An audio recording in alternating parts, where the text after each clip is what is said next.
Hello and welcome. Today I want to guide you through how I compose a canon. What is a canon anyway? There's a melody that keeps on repeating, and then there's some other stuff happening around that melody. So let's start by writing a short melody. I'll keep it simple and easy to sing.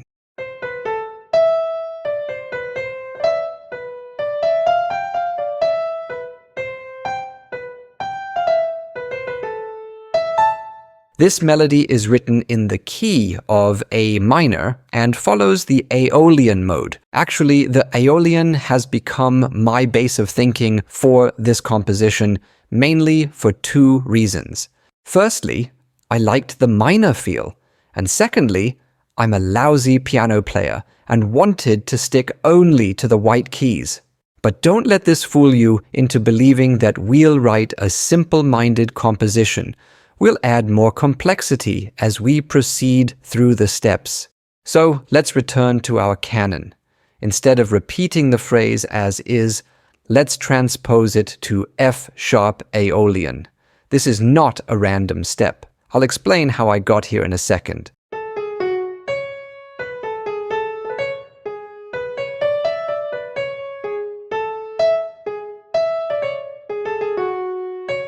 Since we ended the first line with an A, I wanted to use a connecting note for the repetition. And this got me to the F-sharp root tone. To keep things interesting, let's not apply this concept twice in a row, but instead use a chromatic neighboring tone. This all will help us tremendously to keep the horizontal flow going when we piece these repetitions together.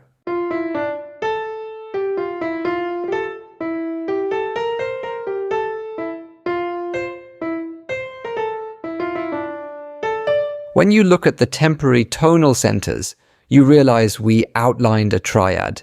And although you won't hear the triad as a chord, it surely helps present the canon in an interesting way.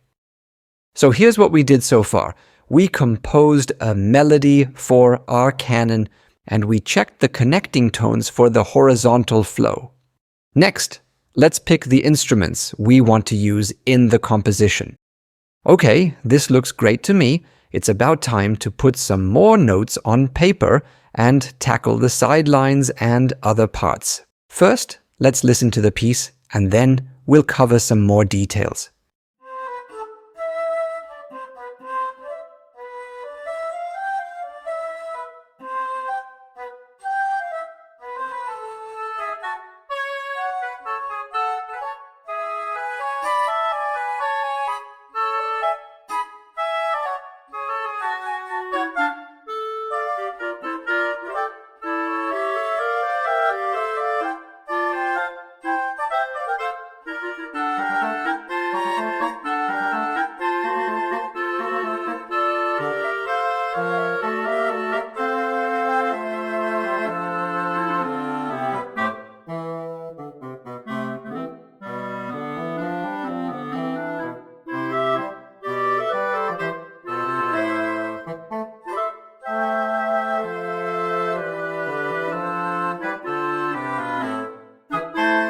Okay, we start the canon in the highest voice, the alto flute, and I use the melody as is with no alteration. Via the connecting note, the oboe takes over the melody on the F-sharp root tone.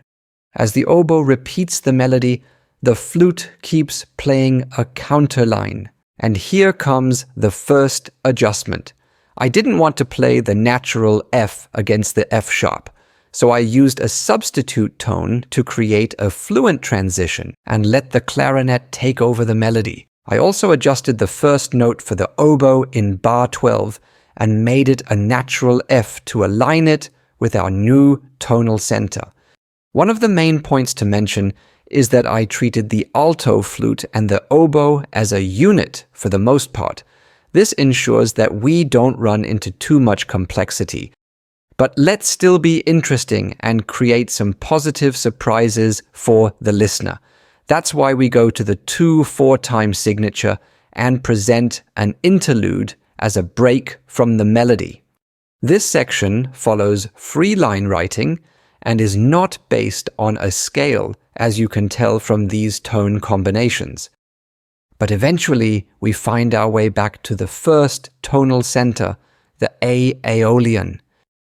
We give the melody to the bassoon while the other parts come in one after another. This brings us to the ending part, which follows the harmonization concepts.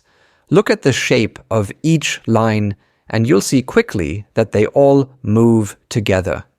With all this information in mind, let's listen to the piece again.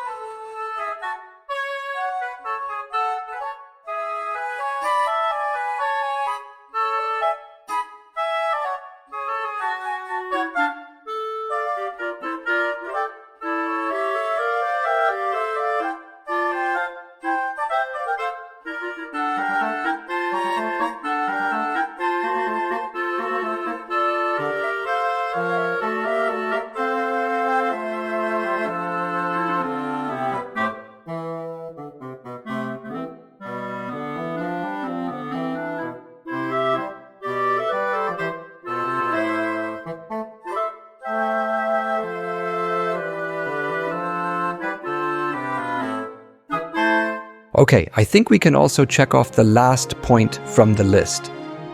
Here's a wild idea. This video may even have inspired you to compose your own canon. If that's the case, you have all the tools to do that. Many thanks for watching. Have a wonderful rest of your day. And please help us reach a wider audience by liking and sharing this video. It means the world to me. Best always, Frank.